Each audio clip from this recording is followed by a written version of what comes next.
రామాయణం 14 దశరథుడి మాటగా కైకేయి ఆదేశం.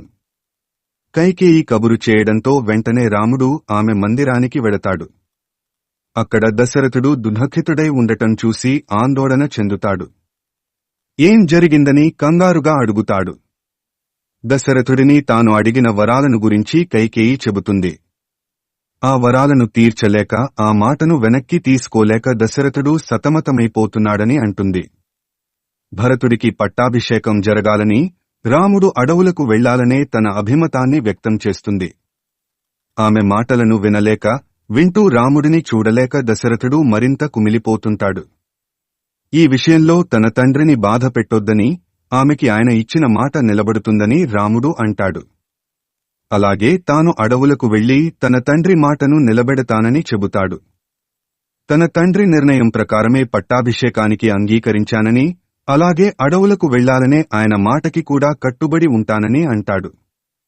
అందువలన తన తండ్రి మనస్సును ఊరడించవలసిన బాధ్యత ఆమెదేనని చెబుతాడు. వాళ్ల నిర్ణయం ప్రకారమే తాను అడవులకు బయలుదేరుతానని చెప్పి తండ్రి పాదాలకు నమస్కరించి వెనుదిరుగుతాడు. రాముడు తనకి దూరమైపోతున్నాడు. తన మనసుకి, తన రాజ్యానికి ఆనందాన్ని కలిగించిన రాముడు వెళ్లిపోతున్నాడు. అంతఃపుర భవనాల్లో తిరిగే రాముడు ఎలా కారడవులలో తిరగగలడు? చలి, ఎండ, వాన వంటి కాలాలను అతను ఎలా తట్టుకోగలడు? రాముడు కాసేపు కనిపించకపోతే ఆతృతగా వెతికే ఈ కళ్లకు ఎవరు ఆనందాన్ని ఇవ్వగలరు? రాముడిలా తన మనసుకు ఎవరు ఆత్మీయానుబంధాలను పంచగలరు? రాముడు వెళ్తున్నాడు. 14 సంవత్సరాల వరకు మరి కనిపించడు. కాలం ఎంత కర్కశమైనది అనుకుంటూ దశరథుడు తల్లడిల్లిపోతాడు. ఈ విషయాలేవీ తెలియని అయోధ్య వాసులు సంబరాల్లో మునిగి తేలుతుంటారు. ప్రతి ఇంట్లో ఒక పండుగ, ప్రతి వీధిలో ఒక జాతర జరుగుతున్నట్టుగా ఉంటుంది.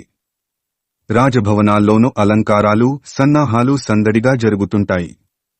మహర్షులు, వేద పండితులు అప్పటికే అయోధ్యకు చేరుకుంటారు.